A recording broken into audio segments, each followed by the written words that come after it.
मी नेहमी म्हणतो हल्लीची टेक्नॉलॉजी कितीपर्यंत पुढे जाईल, कितीपर्यंत डेव्हलप होईल आणि किती मॉडर्न होईल. उत्तर आहे माणसाचा रोबोट होईपर्यंत आणि रोबोटचा माणूस होईपर्यंत ही टेक्नॉलॉजी सातत्याने पुढे जाणार आहे.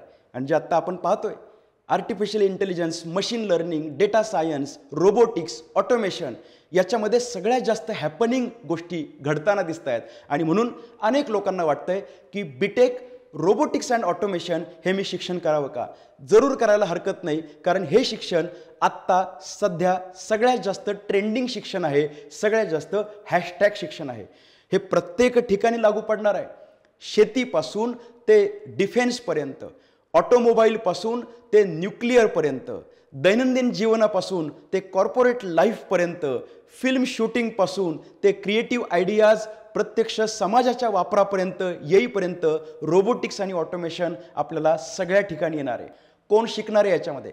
Mechanical, electronics, computer, software, hardware, AI अशा पद्धतीचं तंत्रज्ञान याच्यामध्ये शिकवलं जाणार आहे. 12वी नंतर, 12वी सायन्स नंतर 4 वर्षांचा हा बीटेक रोबोटिक्स अँड ऑटोमेशन हा कोर्स आहे. इथून पुढच्या काळामध्ये सगळ्या प्रकारच्या कंपन्यांमध्ये, कॉर्पोरेट सेक्टर्समध्ये, भारतात आणि भारताबाहेर आपल्याला रोबोटिक्स अँड ऑटोमेशन इंजिनियर्सची मोठ्या प्रमाणात रिक्वायरमेंट आहे.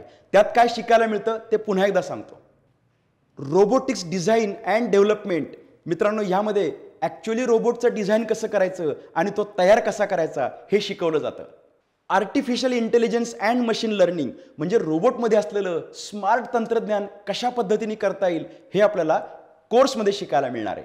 एम्बेडेड सिस्टीम्स आणि इंटरनेट ऑफ थिंग्स या दोन्ही अत्यंत महत्त्वाच्या गोष्टी गेल्या 10 वर्षामध्ये ह्या जोरात चालू होत्या, आता त्या नवीन स्वरूपात येत आहेत, त्या देखील आपण शिकू शकणार आहोत. रोबोटचा अत्यंत महत्त्वाचा वापर तो म्हणजे इंडस्ट्रियल ऑटोमेशन. याबद्दलच्या अनेक गोष्टी, केस स्टडीज आणि प्रत्यक्ष डिझाईन हे आपण या 4 वर्षांच्या बीटेक कोर्समध्ये शिकतो. मित्रांनो, त्यासोबतच 3D प्रिंटिंग आणि ॲडव्हान्स मॅन्युफॅक्चरिंग या गोष्टी याला कनेक्टेड आहेत. त्यामुळे रोबोटिक्स अँड ऑटोमेशनमध्ये ज्यांना जायचं आहे ते कोण असतील? ज्यांना आधुनिकतेची कास धरायची, ज्यांना इथून पुढच्या काळामध्ये आव्हानं पेलायची, ज्यांना इलेक्ट्रॉनिक्स देखील आवडतं आणि कॉम्प्युटर देखील आवडतं, ज्यांना मेकॅनिकलची ॲलर्जी नाही, ज्यांना नवीन AI सारखं तंत्रज्ञान हवंसं करून घ्यायचं आहे आणि स्वतःचा स्वतंत्र व्यवसाय करायचा आहे किंवा मोठ्या कंपनीत चांगल्या पगारावरती काम करायचं आहे, त्या सगळ्या मंडळींना बीटेक रोबोटिक्स अँड ऑटोमेशन हा कोर्स अत्यंत महत्त्वाचा आहे. नव्हे, तोच कोर्स त्यांच्यासाठी डिझाईन केलेला आहे.